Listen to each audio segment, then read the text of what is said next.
시청자 여러분 안녕하십니까. 네, 겨울을 앞두고 좀 그나마 좀 덜 추운 늦가을 초겨울 날씨가 이어지고 있습니다. 제가 이렇게 이 귤을 이렇게 몇 개 올려놨는데 참 탐스럽네요, 그죠?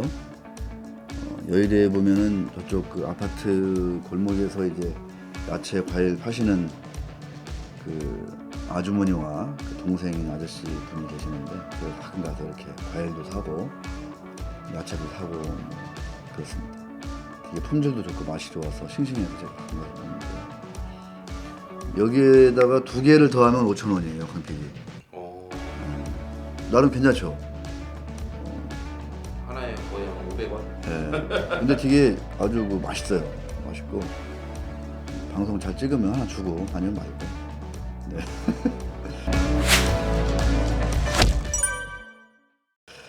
이 사실 오늘 이제 두 가지 정도의 그 소재를 준비했는데 요량경제TV가 왜 맨날 그 주비부 뭐 상법 382조의 사망이 어쩌고 주주평등권이 어쩌고 국민연금 지킴이가 어쩌고 뭐 이렇게 어려운 얘기 재미없는 얘기만 하냐 이런 얘기를 하는데 여러분들 가만히 한번 보세요. 지금 미국 시장은 뭐 연일 뭐 사상 최고가 달린다 하고 근데 우리 시장은 안 그렇거든요.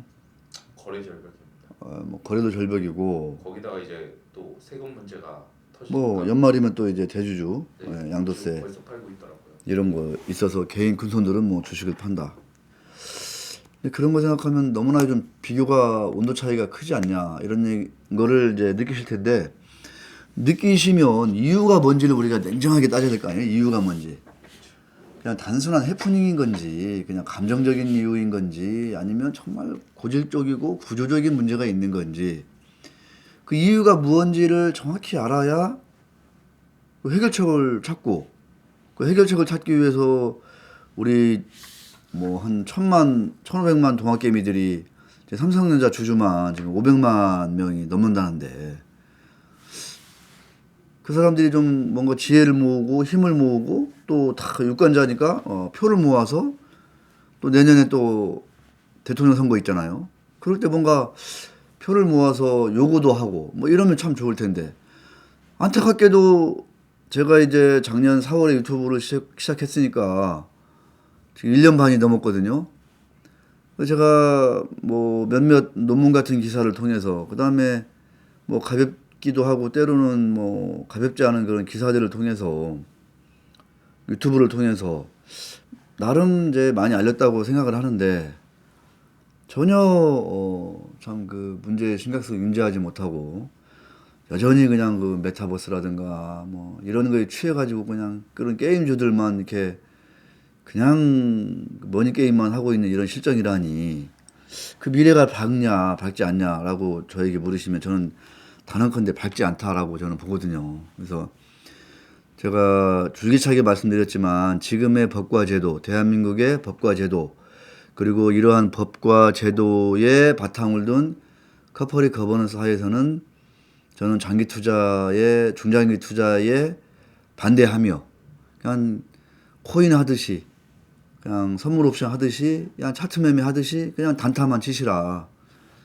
근데 단타는 잘 치시면 좋을 텐데 단타 쳐가지고 이길 수 있겠느냐.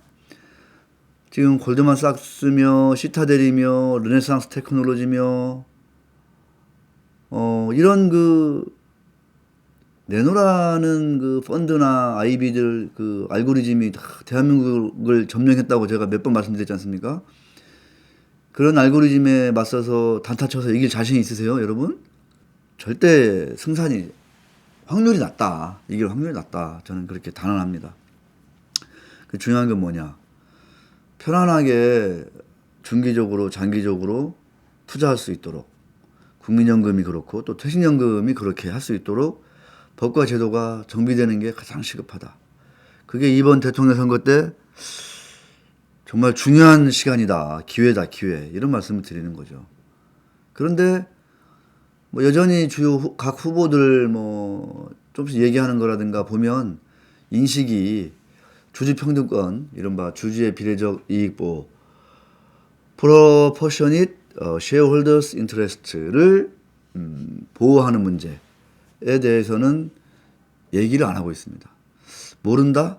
저는 그렇게 생각하지 않고 알면서도 모른 척한다. 저는 이렇게 봅니다. 왜? 이유가 있겠죠.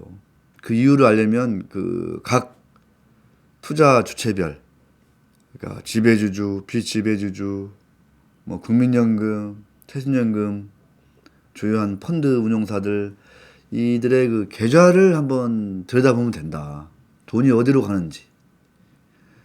지금의 법과 제도가 어느 계좌를 더 불리는데 기여하는지를 보면 된다는 거죠. 심플한 거예요. 자, 제가 한번 다뤘던 그 한샘 경영권 인수 좀 진행 사항이 있어서 중립적으로 하지만 대한민국에 투자하는 지배주주와 비지배주주 모두가 윈윈하는 그런 게임의 룰을 좀 정비하는 방향으로 좀 논점을 잡아서 의식의 흐름에 또 기반해서 말씀드리도록 하겠습니다.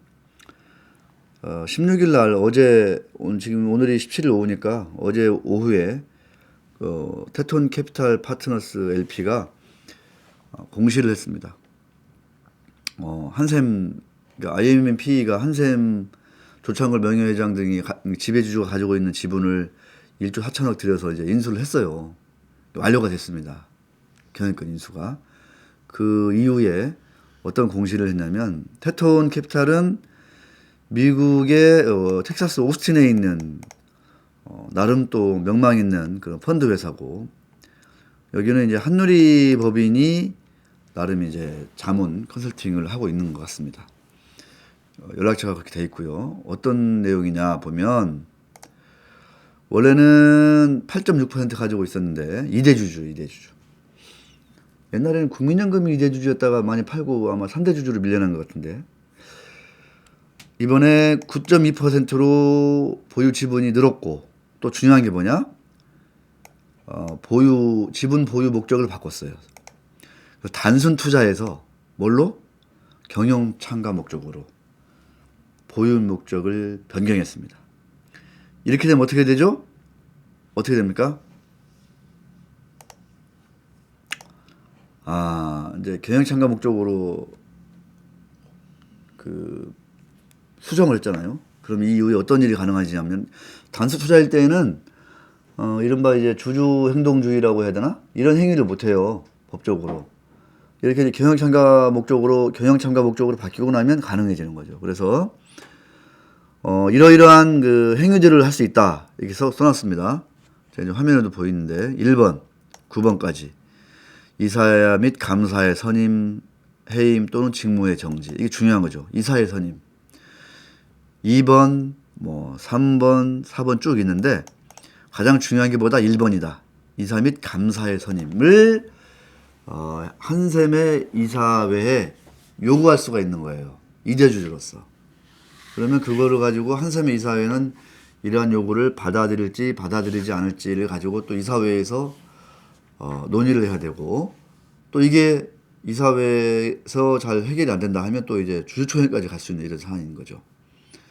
그래서 제가 이제 얼핏 취재한 바로는 아주 명망 있는 분을 이사회 후보로 한샘 이사회에 제안할 거다. 이렇게 제가 전해 들었습니다. 어떤 분이 그 이사회 후보로 등장할지는 나중에 시간이 지나면 나타날 것 같고 왜 이런 일이 벌어졌냐. 제가 이제 논문 같은 기사 쓰고 했지만 앞서서 이 우리나라를 대표하는 IMF가 한샘의 조창걸 명예회장 등 특수관계인 5인인가요? 6인인가요? 이분들 지분을 약 23% 정도 사오는데 주당 인수가가 얼마다? 22만 2,500원. 숫자는 정확하지 않지만 대략 그래요. 그래서 이게 처음 딱 시장에 노출된 게 7월인가 그래요. 그래서 그때 당시 주가가 14만 9천 원까지 반짝하면 탁 튀었어요. 그러더니 웬걸 어떻게 됐다? 슬금슬금 쭉 빠져가지고 현재 한샘의 주가는 얼마다? 그러니까 이런 경영창과 목적의 지분 공시가 일어나도 한샘의 주가는 17일 현재 한 2%도 못 오르는 상황이어서 88,000원. 아시겠습니까? 그러니까 지배주주인 조창걸 명예회장 등은 22만 지배주주라고 해서 경영권 프리미엄을 막 100% 몽땅 받아. 그래가지고 22만 2,500원에 팔아요. 사모펀드에. 아시겠습니까? 그런데 비지배주주인 여러분은 얼마에 사고 팔 수 있다? 그냥 시장 가격대로. 그럼 얼마에 사고 파는 거예요? 그냥 시장 가격대로 파는 거예요. 현재가로 그냥 88,000원. 누구는 22만 2,500원. 누구는 88,000원. 네, 사고 팔 수 있어요. 이런 게임의 룰이 뭐 상식적이에요, 여러분? 7월 14일 이 재료가 딱 세상에 알려진 이후로, 그러니까 IMP가 한샘 경영권 지분을 인수한다는 거에 알려진 이후로 그날 하루 잠깐 반짝했어요. 그때 거의 뭐 한 20, 30% 올랐나요? 14만 9천 원. 7월 14일. 여기 지금 차트 보고 있습니다. 알파스퀘어 차트 보고 있는데, 그러더니 그냥 사정없이 그냥 내려 꽂는 거예요. 계속. 원래 M&A는 큰 호재잖아요. 근데 대한민국에서 M&A는 호재도 아니다? 모른다. 어떤 건 호재이고 또 반짝 호재이고 대부분 다 악재다. 왜? 지배주주 간 프리미엄 거래만 하니까. 일반 주주는 그 거래에서 100% 배제되어 있으니까. 그렇게 거래를 하도록 법이 보장하고 있으니까. 그러니까 미국에서는 이런 일이 가능하다, 가능하지 않다. 이거 상상도 못한다. 그러니까 미국 펀드 이 테토는 이게 지금 막 거의 뭐랄까 이 스트레스 게이지라고 해야 되나요? 분노 게이지. 그러니까 지금 뭐 거의 천장을 뚫고 지금 뭐 혈압이 지금 뭐 거의 뭐 터질 지경이에요. 그러니까 앞서서는 저 수원지방법원 안산지원에 가처분 소송도 했으나 뭐 예상대로 패했죠.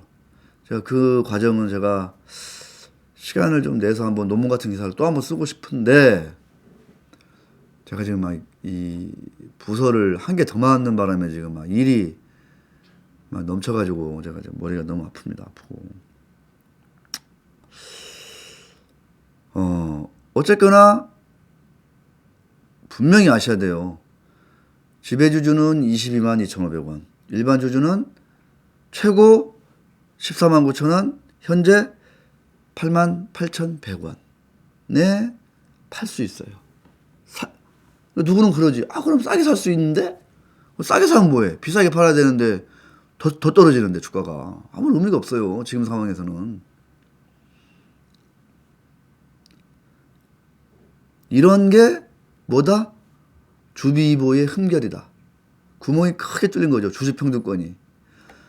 주주의 의결권은 한 주고 재산권은 가진 지분만큼 비율대로 보장받는 게 주주평등권이잖아요. 뭐 어려운 얘기도 아니잖아요. 그런데 아쉽게도 의결권은 지배주주 의결권은 똘똘똘 단합이 잘 되는 반면 뭐 비지배주주 의결권은 막 4분의 1 흩어질 수밖에 없잖아요. 그러니까 의결권도 사실은 힘의 균형이 안 맞는 거죠. 근데 재산권은 지금 말씀드린 이런 실정인 거예요. 이게 그러니까 주주 평등권이 지켜집니까? 안 지켜지는 거죠. 자본주의의 헌법 제1조 주주 평등권 아니겠습니까? 근데 그게 대한민국은 안 지켜진다는 거예요. 그래도 아무 문제가 없이 조용해. 대한민국의 이 주식시장은. 그러니까 계속 그냥 털리는 거죠. 짓눌리는 거고. 주가 안 오르잖아요. 지수 안 오르잖아요. 오르나요? 안 오르잖아요. 게임주만 오르잖아요. 게임하듯이 메타버스주들. NFT. 그러니까 어떻게 간다? 자연스럽게 코인으로 가고 어디로 가? 해외 주식으로 가는 거예요. 인지상정이잖아요. 이거를 누가 알아야 돼요? 거래소, 금감원, 금융위, 기재부, 국세청, 공정위, 청와대 다 알아야죠. 국회 다 알아야 됩니다. 아는지 모르는지 알면서도 수수방관하는 건지 이런 상황이에요. 명심하셔야 됩니다, 여러분. 두 가지 이제 해결책이 있는 것 같아요, 제가 볼 땐. 제가 수십 번 말씀드린 대로 주비이보, 주주의 비례적 이익 보호, 즉 주주 평등권을 보장하는 그런 상법의 개정, 상법 제382조의 3항의 개정을 이번 대선 때 주요 후보들이 공약으로 걸어서, 이게 의원 입법은 제가 볼 때는 별로 기대할 게 없는 것 같고, 그냥 그 부처 담당 부처 관료들 부처 법안으로 발의해가지고 좀 다음 정부 초기 때, 정권 초기 때 이 상법을 개정하는 게 하나고, 또 하나는 이제 그런 거죠. 이 한샘의 경영권을 인수해간 IMMP가 본인 스스로를 위해서도 이제부터라도 이 한샘의 어떤 그 한샘의 정관부터 주비이보의 에너지가 팍팍 들어가도록 정관부터 정비하는 일을 했으면 좋겠다. 그 당장은 자사주 같은 게 있으면 이게 또 나중에 또 이상하게 써먹을 수 있으니까 소각하고, 또 여러 가지 그 주비이보, 주주의 비례적 이익보를 약속하는 그런 행동들을 하나 둘 해가는 거가 두 번째 방안인 것 같습니다. 저는 IMF가 분명히 그렇게 할 수 있다고 저는 봐요. 그게 본인들한테도 상당히 길게 보면 남는 장사다. 저는 이렇게 말씀드립니다. 그렇게 하지 못하겠다, 지금 당장 못하겠다 그러면 comply or explain 이렇게 하는 거예요. 더 코어, 제가 지난 시간에 몇 달 전에 말씀드렸어요. 거버넌스 룰이 있지 않습니까? 대한민국에도 이런 커퍼레이트 거버넌스에 관한 모범 규준이 있어요. 그 규준을 comply, 따라라. 그런데 지금은 이런저런 사정상 못 따르겠다 그러면 explain, 설명을 해가면서 주주들과 시장과 소통해 가면서 무언가를 하나둘 좀 바꿔가면 어떻겠느냐, 이런 거죠. 더 코어, comply or explain. 이런 것들이 이제 진행이 돼야 될 것 같고, 안 되면 어떻게 된다? 이 테톤을 비롯한 비지배주주, 소수주주들의 저항에 엄청나게 부딪힐 수 있다. 그러다가는 진짜 나중에 크게 큰일 날 수 있다. 한 PD. 네. 이게 지금 제가 3층으로 쌓아놨잖아요. 네. 근데 지금 우리나라는 이게 지금 바탕이 튼튼하지가 않다, 환경이. 그래서 요거 이렇게 보세요. 이거 한두 개 쪽 빼면 어떻게 돼? 빼면. 이렇게. 하나 빼볼게요. 봐봐. 어떻게 되나 보세요. 이게. 그렇죠. 무너지잖아요. 시장이 무너진다니까요. 지금 대한민국 시장은 이렇게 위태로운 시장이에요. 위태로운 시장. 3층 위를 못 가고 있죠. 못 가요 지금. 아찔하지 않습니까? 지금 이게 내 계좌가 이렇게 무너질 수 있다는 거예요. 언제든지 여러분. 그리고 이런 주주 평등권이 지켜지지 않는 그런 자본거래, 합병 분할 뭐 이런 거 인수 한번 당해 보세요. 뚜껑 열립니다. 자, 2부에서도 다음 에피소드에서도 역시 유사한 사례를 제가 더 극명하게 보여드리도록 하겠습니다. 고맙습니다.